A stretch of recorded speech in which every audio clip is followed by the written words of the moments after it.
Le point. Bonjour à tous, bienvenue dans le Tacle de l'Euro, le podcast du point sur l'Euro. C'est l'avant-dernière émission, non sans émotion. On s'approche de la fin de cet Euro qui était formidable et non moins formidable. Notre casting du jour, l'impeccable Adrien Mathieu. Bonjour Adrien. Bonjour Florent, bonjour à tous. Je crois que le compte Twitter revient.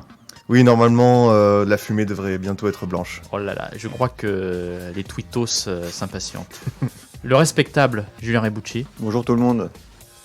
L'inévitable Thomas Bourgeois-Muller. Bonjour tout le monde. Bonjour. Pour une fois, j'ai donné ton nom. Oui, à un moment, faut... Oui. Son Le vrai vrai nom, nom, parce qu'il c'est un ne peu s'appelle mieux, pas Strasbourgeois Muller ou Strasbourgeois Muet, il s'appelle Bourgeois Muller. Les gens commencent à Mulet. m'appeler bizarrement. Ni Car il Mulet. n'a pas de mulet. Mais il n'a même pas la coupe Mulet. Non. Heureusement Pourtant- que c'est un podcast quand même. Petit rappel du concept. Enfin, vous êtes tellement nombreux. Enfin, c'est indécent. Je crois que c'est indécent. On vous remercie d'ailleurs. C'est un peu normal. Oui. Les gens vont au talent, si Mm. j'ai envie de dire. C'est vrai. Petit rappel donc du concept, chaque participant a une minute pour tacler un joueur, une équipe, un coach, un arbitre, un fait de jeu et les autres doivent dire si ce tacle est régulier ou s'il mérite une sanction administrative, à savoir un carton jaune et un carton rouge. Aujourd'hui, on va parler à la fois de l'Italie, à la fois de l'Angleterre et aussi un peu de jeu. Et j'ai décidé de donner la parole, attention tic-tac, tic-tac, Julien Rebucci, puisque je crois que tu reviens sur le match d'hier. Je vais revenir un petit peu sur le match, mais plus globalement sur cette anomalie anglaise durant cette compétition. Alors anomalie pour plusieurs raisons. Alors je vais commencer par cette compétition qui est complètement taillée pour l'équipe des Trois Lions. On le sait, les deux demi-finales et la finale sont à Wembley, donc 100% de chance de jouer à domicile si elle arrivait jusque-là. Des stades où les supporters étrangers sont interdits. Tout est fait pour elle. On l'a pu le voir hier sur le penalty sifflé à Sterling. Je vois même pas comment il peut y avoir penalty sur cette action. Il y a 2 ballons sur le terrain. On n'a jamais vu ça. Enfin, voilà. L'arbitrage donc a été aussi très très clément vis-à-vis de l'équipe entraînée par Southgate.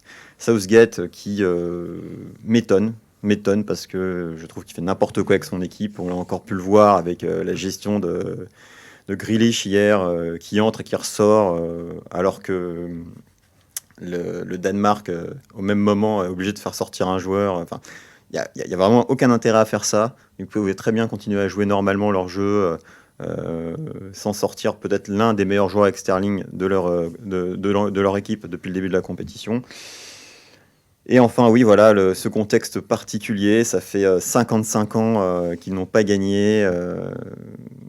Je pense qu'ils vont avoir une énorme pression donc, pour remporter cette finale dimanche face à l'Italie. Je pense donc encore une fois que c'est une anomalie qu'ils n'arriveront pas à résorber, si j'ai envie de dire, qu'ils vont encore perdre. Il s'engage. Et voilà, non, enfin, c'est plus qu'un tac, c'est un cri du cœur. Je ne comprends pas ce que cette équipe fait là. Je pense que tout a été fait pour qu'elle soit là. Et j'espère qu'on mettra vite un terme à cette mascarade anglaise. Alors moi je vais tout de suite mettre un carton rouge. Puis tu dis, on comprend pas pourquoi cette équipe est là et qu'est-ce qu'elle fait en finale. Enfin, on était tous autour de la table lors de la première émission en disant que l'Angleterre faisait partie des favoris au moins au dernier carré. Donc Non, c'est pas j'ai jamais dit surprenant. ça. J'ai jamais dit ça. Non mais tu connais pas le football, donc c'est... D'accord. Mais Non mais on n'était pas tous à le dire. Ah, Adrien, c'est pas une surprise de voir les Anglais qui ont fait demi-finale en Coupe du Monde il y a 3 ans, de les voir en finale là, sur un Euro, il est vrai, quasiment à domicile, parce qu'ils ont joué qu'un match à l'extérieur. C'est vrai que Julien a quand même raison de rappeler ces conditions qui permettent de mettre un petit doute. C'est vrai qu'on a l'impression que c'est un Euro presque quasiment à domicile quand on voit que la Suisse a déjà parcouru 14 000 km. Ils ont fait un petit voyage à Rome. C'est vrai qu'on a de quoi être inquiet. Moi, par rapport à 2018, justement, je trouve qu'il n'y a pas tellement de progression dans le jeu. Je rappelle qu'en 2018, c'était quand même Dele Alli et Jesse Lingard, leurs animateurs. Et là, on a quand même beaucoup plus de matériel. Et Southgate, finalement, a choisi plutôt la voie du compromis, celle de Didier Deschamps en 2018, celle de Fernando Santos en 2016, de trouver l'équilibre. Et justement, il s'inspire beaucoup de ces équipes-là. Et c'est pour ça qu'on a l'impression vraiment d'une Angleterre ennuyeuse, d'une boring England, comme le disent les observateurs. Donc on on aurait aimé voir cette équipe un peu plus spectaculaire, audacieuse, et au final, on se rend compte qu'en fait, tout ce qui importe, c'est la gagne, c'est la victoire finale. Bah, c'est quand même très important dans un tournoi. Non, mais je pense que c'est surtout cette espèce d'attente, ça leur joue tellement, It's coming home, ils arrêtent pas de le répéter et tout, et que voilà, bah, ils mettent tout en place, et c'est vrai que le changement de Grealish, bah, c'est voilà, que c'est un sélectionneur qui se fait un peu dessus, parce que je pense qu'à un quart d'heure de la fin, alors que le Danemark était totalement cramé, faire rentrer un défenseur supplémentaire, c'est vraiment la preuve que, tu commences à te faire dessus, donc l'Italie peut jouer justement sur cette peur. Comme Deschamps quand il fait sortir Griezmann. À vaincre sans Sissoko. péril, on triomphe sans gloire. Mais pour les Anglais, est-ce qu'ils veulent la gloire ou ils veulent le triomphe? Il paraît qu'il n'y a qu'une seule équipe, j'ai pas vérifié, qui a attendu plus longtemps que l'Angleterre pour rejoindre une finale, c'est l'Éthiopie. Tout à fait. 1962, quand on jouait une finale de Coupe d'Afrique des Nations. Mais voilà, ça n'enlève rien à cette équipe anglaise qui a une défense absolument formidable. Ils ont pris hier le premier but de la compétition. Or, on sait très bien qu'en Coupe du Monde ou en Euro, on gagne d'abord avec sa défense. Vous êtes trop romantique, Julien. L'Italie a pris 2 buts. 2 buts. Voilà. Deux ou 3? 2. Un contre l'Autriche, un contre... 3. Trois. La Belgique. et l'Espagne. Oui. Il ne connaît Belgique. même pas les statistiques de son Non, mais équipe. c'est vrai qu'il y a un tour de plus maintenant à l'Euro, j'ai encore du mal à m'y faire. Carton jaune, là. Mm. Carton jaune sur une erreur statistique. Impardonnable. Ouais. Si c'est la seule erreur, ça va. Mais c'est vrai que cette défense anglaise, par contre, elle est assez patente, parce que c'est souvent des joueurs qui ont été critiqués dans leur carrière. Harry Maguire, avec son physique un peu rustre, on lui fait beaucoup payer le prix de son transfert, mais quoi qu'il arrive, le joueur anglais est cher maintenant. Donc United a mis le prix, et on peut voir que Maguire est vraiment un des joueurs les plus réguliers de Première Ligue, et sur cette Euro, il est tout bonnement excellent. Et même un Luke Shaw, qui est revenu d'une grosse blessure, qui a toujours ce problème de poids, c'est un des meilleurs latéraux gauche de la compétition, et c'est vrai que Southgate, au moins, a le mérite de mettre les joueurs dans ses meilleures conditions, au moins les défenseurs. Alors, l'anglais est cher, sauf Clément. Très Qui est de bien. moins en moins cher, là. C'est sûr que là, Non, je vous trouve dur, moi, avec l'Angleterre. C'est dur de parler d'anomalie. je trouve. Il y a une Oui. question de style aussi. Vous avez vu la classe de Roberto Mancini face au look de garçon de café de Gareth Southgate. Ah oui, non, mais là, c'est des choses qui nous dépassent. Ouais. Non, mais on a l'impression, moi, j'ai pas vu l'Angleterre trembler durant tout cet Euro. Donc, c'est qu'il y a quand même une solidité, il y a quand même des convictions, des certitudes. Donc, Il y on a peut... des joueurs de qualité partout. Ils ont quand même un peu tremblé hier, je suis pas d'accord. Oh, ils ont pas tremblé. moi justement, je trouve qu'hier, quand ils prennent le coup franc de Damsgaard, il y a un focus sur Harry Kane qui montre sa tête en disant ça se joue dans la tête, c'est le mental. Et je pense qu'ils sont vraiment conditionnés pour ça. Fallait s'y attendre. 5 clean sheets, c'était quand même déjà exceptionnel. 5 matchs sans prendre de but, un 6e, ça aurait été beau. On prend un top but, ok, mais derrière, on sait où on doit aller. C'est pour ça que j'ai pas senti cette équipe paniquer. Mais je me demande s'ils ont quand même pas joué finalement leur finale hier. Attention à ça. Il y aura quelque chose à noter pour la finale, c'est que moi j'ai l'impression que les Italiens sont complètement rincés, alors que les Anglais ils ont une fraîcheur physique. Enfin, la prolongation, ils ont mangé le Danemark et on sent pas on sent qu'ils peuvent encore jouer 1, 2, 3, 4 ou 5 matchs, alors que l'Italie c'est plus compliqué. Elle a un jour de plus pour se reposer que l'Angleterre. C'est vrai que ça peut jouer, et même on l'avait vu, le quart de finale contre l'Ukraine avec Southgate qui fait sortir tous ses joueurs phares, les Declan Rice, les Sterling. Voilà, hier c'était les éléments probants jusqu'au bout. Donc c'est vrai qu'il y a cette fraîcheur, on en revient au problème du début. C'est vrai que quand tu fais moins de déplacements, t'as plus de temps pour la récupération, et ça aide. Bon, après, il y a des euros qui sont organisés dans un pays, et on va pas dire ils sont chanceux parce qu'ils ont joué l'euro dans ce pays. Parce que c'est à peu près normal. La France en 2016. Mais non, mais là c'est pas justement c'est pas un exemple probant parce que la compétition, le format cette année n'est pas celui-là. Par contre, ils ont quand même le droit de jouer la demi-finale et la finale dans le même pays. Je veux dire, on aurait quand même pu s'adapter et mettre la finale dans un pays neutre pour les deux pays. Genre la France, quoi. La France, Ça, à l'Allemagne. Lyon, Je pense qu'il y a suffisamment de stades en Europe pour c'est trouver une alternative. On l'a bien fait pour la Ligue des Champions. Tu es anti-anglais. Je suis pro-portugais. J'aurais bien vu la finale au Portugal. Est-ce que la VAR confirme un carton rouge que j'ai donné ou le tacle régulier d'Adrien? Jaune ou rouge, de toute façon, il y a déjà eu un jaune technique avant, donc je dirais jaune pour justement un carton rouge parce que, en fait, je suis Deux assez. jaunes, un rouge. Je pense qu'on peut être assez adepte nous Français, du syndrome des champs, où tant qu'on gagne à la fin, c'est à peu près dur quand même de critiquer. S'ils vont au bout de l'euro, Southgate et ses errements tactiques ou quoi que ce soit, je pense qu'on s'assera dessus. Et, Il aura ramené le premier trophée trophée depuis Depuis 1966. C'est 55 ans. Pour Donc un c'est pays des- qui attend ça depuis si longtemps, peu importe le style, je Oui. crois que. Et l'effectif est totalement taillé pour aller en finale et risque d'ailleurs physiquement de faire très mal à l'Italie, à mon avis. Moi, j'ai l'impression que Julien, il est en train de trembler. Et donc, il essaye d'attaquer l'Angleterre pour déstabiliser, parce que nous sommes écoutés outre-Manche. C'est vrai. Et essaye de mettre la pression sur les Anglais, et c'est moche. Vu que l'Italie est arrivée en demi-finale, il y aura forcément la pression de remporter le match. Après, Roberto Mancini l'a dit avant la compétition, lui, son objectif est 2022, alors que l'Angleterre, compétition chez elle, là, elle peut vraiment pas se louper en fait. J'imagine qu'il y aura de la famille royale dans les tribunes à Wembley dimanche. Il y aura David Beckham, il y aura Mr Bean et compagnie. Ouais. Il y aura toute la, Ils auront une sacrée pression en tout cas. il y a toute l'avant-garde britannique qui sera là. Ils pourront pas se louper. Avant de passer au tacle d'Adrien, on a juste noté un truc sur les Anglais. Où est le fair play anglais, quoi? Parce que maintenant, ça y est, à chaque match, ils sifflent donc l'hymne.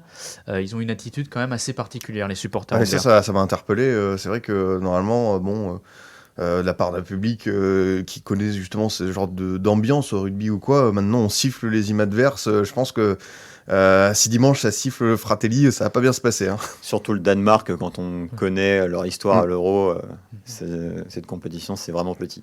C'est Eriksen qu'on assassine une deuxième fois. Adrien. Ça sera coupé au montage. Sans transition. Oui, j'aimerais revenir sur l'une des phrases les plus clichés du football avec on prend les matchs les uns après les autres et on n'a pas su mettre les ingrédients. C'est le désormais célèbre les tirs au but, c'est une loterie. Hugo Lloris et Raphaël Varane ont eu recours à cette expression pour tenter d'adoucir la piteuse élimination des Bleus face à la Suisse. Alors, je dois d'abord préciser, avant 1970, est-ce que vous savez comment ça se passait pour départager deux équipes à égalité dans Tirage au Tirage au sort. sort. tirage au sort? Voilà. Et d'ailleurs, l'Italie avait été passée en finale, je crois, le seul Euro qu'elle a gagné au tirage au Et sort. puis c'était un Euro à 4 équipes, Ouais. c'était vraiment particulier. Voilà, un simple toss, pile, face, tu rentres à la maison. Là, oui, on peut parler de C'était véritable... de la loterie, ouais. On peut parler de véritable loterie, mais en même temps, on aurait peut-être vu Kylian Mbappé demander après les coups francs et les corners de se charger de ce tirage au sort.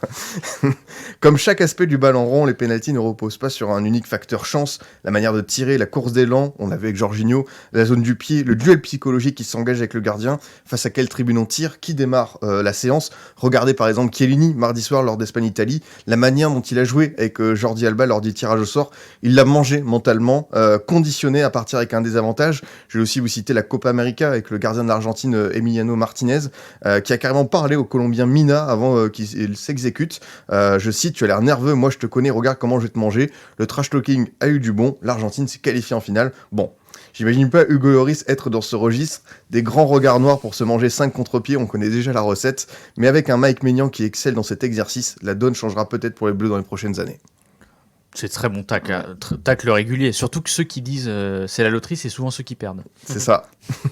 Julien? Oui, tacle régulier, c'est clairement l'excuse des perdants.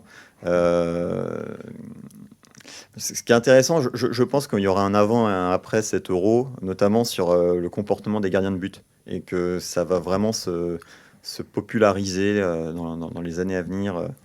Et je pense dès la saison prochaine, de plus en plus de gardiens de but commencent à comprendre que finalement, le seul moyen pour eux d'influencer sur une série de tirs au but ou même sur un penalty, c'est d'essayer de rentrer comme ça dans la tête du tireur. Alors, on le voyait de façon anecdotique depuis Landreau face à Ronaldinho. Que c'était, L'Arseneur l'a fait contre Neymar. oui, je me souviens plus, c'était Ricardo ou Rui Patricio qui enlevait ses gants. Ricardo. Ricardo qui enlevait ses gants avant les séances de tir au but. Alors voilà, il y a tout une petite sorte d'artifice comme ça qui était tellement rare qu'on pouvait les citer. Mais là, je pense que ça va vraiment entrer dans la tête de plus en plus de gardiens professionnels de trouver un moyen de faire sortir le joueur de son geste technique. Et c'est tant mieux, ça va ajouter un peu de piment. Parce qu'en fait, sur le côté, celui qui commence gagne, je crois qu'en fait, c'est très proche de 50-50 la statistique. Hein. C'est pas si probant que ça. Je crois que c'est 55%. L'équipe Ouais. qui démarre peut gagner.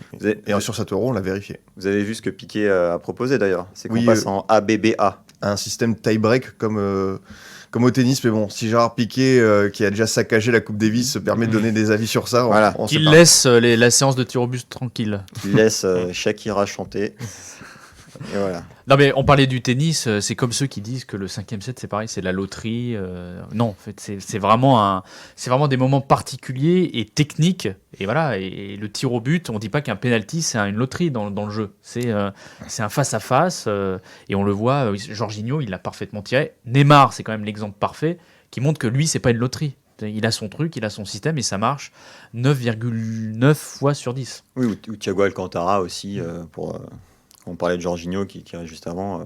En fait, on sait tout de suite qu'il va marquer. Ou je me souviens plus quel tireur suisse face à Hugo Lloris. En fait, dès la course d'élan, Lloris était déjà par terre. En fait, c'était assez incroyable. Il n'y a que Domenech qui faisait pas l'entraînement au penalty en 2006. Oui, 2006, il a jugé bon de s'en passer. Pendant que l'Italie de Lippi s'y préparait sûrement, Domenech jugeait bon de seulement s'entraîner à des frappes de loin. Donc voilà. C'est QFD. La VAR est d'accord. La VAR est d'accord, évidemment. Même si, une petite nuance quand même, quand le gardien décide de partir à gauche ou à droite, il y a forcément quand même une petite part de chance. Disons-le. Il y a Peut analyser aussi. Dans toute la partie du match, dans tout le match globalement, il y a toujours une petite part de chance, une petite part de réussite. Mais on peut pas dire que c'est la loterie, ça, effectivement. Dernier tacle, je m'en charge. Je voudrais tacler l'absurdité du temps additionnel. On a vu tout au long de la saison les matchs s'étirer avec des tonnes de minutes de bonheur en plus, comme dirait notre ami Stéphane Guy. Les pauses fraîcheurs, les 5 changements par équipe, les instants VAR de plus en plus nombreux ont réduit le temps effectif des matchs et augmenté le temps additionnel. Alors sur cet Euro, c'est encore plus criant et énervant même, car les arbitres n'ont pas du tout la même gestion du temps additionnel. Certains en accordent une palanquée, quand d'autres, qui malgré tous les changements, n'en donnent qu'une pincée. Je me souviens d'un match où il y avait eu les 6 changements, ou les 8 changements même, et il n'y avait eu que 2 minutes de temps additionnel. C'est assez surprenant. De plus, pendant ces périodes, surtout à la fin d'un match à enjeu, on ne joue plus. Alors, les coachs font leur ultime changement, qui prennent 45 secondes parce que le terrain est très très grand pour un joueur qui sort. Les autres joueurs se roulent par terre, simulent, et les gardiens gardent les ballons plus que les 6 secondes réglementaires. Donc moi, je vais faire une proposition, parce que les constats c'est bien, les propositions c'est mieux. C'est de s'inspirer du rugby ou du basket et d'appliquer le temps effectif. Le chrono s'arrête à chaque arrêt de jeu, et le match se termine quand le ballon sort. Est-ce que vous êtes d'accord avec moi ? Ça sera un énorme tacle glissé par derrière et un carton rouge pour vous, Florent. C'est pas possible. En fait, l'ambulance. Même. Je comprends l'idée derrière tout ça, mais elle est irréalisable au football. Déjà, statistiquement, il y a une enquête faite par le CIUS ce printemps. En moyenne, on joue un match de football pendant 57 minutes sur 90. Donc, il y a un tiers du temps qui est perdu comme ça. Si on suit ce que tu proposes, on va se retrouver, comme tu l'as cité, comme un match de basket en NBA, par exemple, qui fait 48 minutes sur le chronomètre, mais qui, en moyenne, je pense que ça dure au moins 2 heures, 2 heures et demie, voire parfois 3 heures. Dans un football qui est déclinant aujourd'hui au niveau de l'audience, bon, peut-être pas pour cet Euro, mais en général les championnats, je pense que c'est vraiment tuer ce sport que de proposer ça, parce que plus personne ne va regarder un match de foot pendant 3 heures. Faut s'imaginer ça, personne ne va le faire. Et enfin, qu'est-ce qu'on fait quand on arrive aux 90 minutes ? On fait comme le rugby, avec une sirène. Tout à fait. Et voilà. Et donc vous imaginez ça, une finale d'un Euro, une finale de Coupe du Monde, le tacle que va se recevoir le joueur qui a le ballon. Il y a coup franc. On continue de jouer, ils ont qu'à le jouer à 2 et puis ça reprend. Oui, d'accord. Moi, je pense qu'il y aura d'énormes tacles. Les gens qui feront les tacles, en plus, s'en ficheront de prendre un carton rouge, vu qu'ils auront gagné la compétition à la fin. Je pense que c'est pas réalisable au football, qui n'est pas un sport de phase arrêtée, comme peut l'être le rugby. Objection. Non, il y a une réflexion intéressante sur effectivement le temps de jeu réel des matchs, et on a pu le voir par exemple cette saison, c'est en Liga, qui était quand même connu pour être le championnat du jeu, où en fait on a plein d'équipes comme Retafe, Eibar qui gaspillent du temps pour vraiment garder le 0-0, le match nul, et on se retrouve avec des matchs qui durent même plus 50-55 minutes, c'est-à-dire vraiment un vrai déclin, et en même temps j'ai envie de dire, c'est vrai que combien de fois est-ce que vous avez vu un gardien sanctionné pour avoir gardé le ballon trop longtemps ? Moi je l'ai vu une une fois, Simon Mignolet, Liverpool-Bordeaux en Europa League, coup franc indirect d'Henri Cévé. Croyez-moi que celui-là, je m'en souviens parce que ça arrive rarement. Les règles existent en fait, mais après, si elles sont pas utilisées, Les règles, mais j'ai l'impression que c'est tellement dur de sanctionner le gardien pour ça que aucun arbitre ne va s'y aventurer. Il se dit que c'est un traquenard. Il faut vraiment faut vraiment avoir de l'audace pour le faire. Et je pense qu'on peut réfléchir à d'autres moyens pour empêcher effectivement cette espèce de gain de temps de certaines équipes. On a pu le voir durant cet Euro, par exemple, la deuxième mi-temps de la prolongation hier entre Angleterre et Danemark. Je suis pas sûr qu'ils jouent 2 ou 3 minutes. Donc trouver des solutions. Par contre, le coup de la sirène, je suis pas prêt à voir ça. Non, mais 7 ou 8 minutes d'arrêt de jeu, c'est quand même D'ailleurs, supportable. J'ajouterais que aujourd'hui, tu n'es plus obligé, quand il y a un remplacement, de passer dans l'axe du terrain. Tu sors à côté de la ligne de touche où tu te trouves. Oui, personne ne le fait. Hein. Si, on le voit quand même. Alors, il y en a qui vont pas le faire, mais dans ce cas-là, c'est à l'arbitre de sanctionner quand il faut le faire. Mais il y a des possibilités pour le faire. Parce que même maintenant, quand le temps additionnel est terminé, il y a encore du temps additionnel parce que comme il y a eu 2-3 changements, et hier, il y a combien ? Il y a 6 ou 7 minutes d'arrêt de jeu. Et ça finit à la 98e sur un énième coup franc. Enfin, c'est insupportable. C'est France-Allemagne, il y a eu 9 quasiment minutes d'arrêt de jeu. Et on parle même pas de Marseille, le dernier match de Ligue 1. Metz-Marseille, c'est ça ? Oui. Je crois que le penalty à 101e, quelque chose comme ça. C'est n'importe quoi. Ouais, en première ligue, ils aiment bien faire ça, mais en Ligue 1, c'était assez rare. Si vous aimez ce genre de foot, je peux rien faire pour vous. Hein. La VAR. Je trouve que c'est l'essence même du foot, d'avoir des arrêts de jeu qui puissent être longs, qui puissent ne pas l'être, etc. Enfin, je trouve ça très bien. À la limite, j'aimerais que ce soit mieux distribué, mieux établi, disons. C'est plus frustrant quand il n'y a que 2-3 minutes d'arrêt de jeu, alors qu'il en mérite 7-8, qu'inversement, en fait. Parce que quand il y a eu 5-6 changements et qu'on voit qu'il y a 2 minutes de plus, on se dit, mais il est aveugle, l'arbitre. Peut-être qu'il faut donner ça à la VAR. Peut-être que la VAR doit gagner en compétences. Oh là là. Alors, je rigole, pardon. Je vois que vous ne pouvez même pas attaquer sur un truc essentiel. Ah si. Alors vas-y, Julien. Si, toi qui m'accuses souvent d'être anti-France, tu enlèves l'Euro 2000 à ta nation en faisant ça. Non, mais c'est pas ça.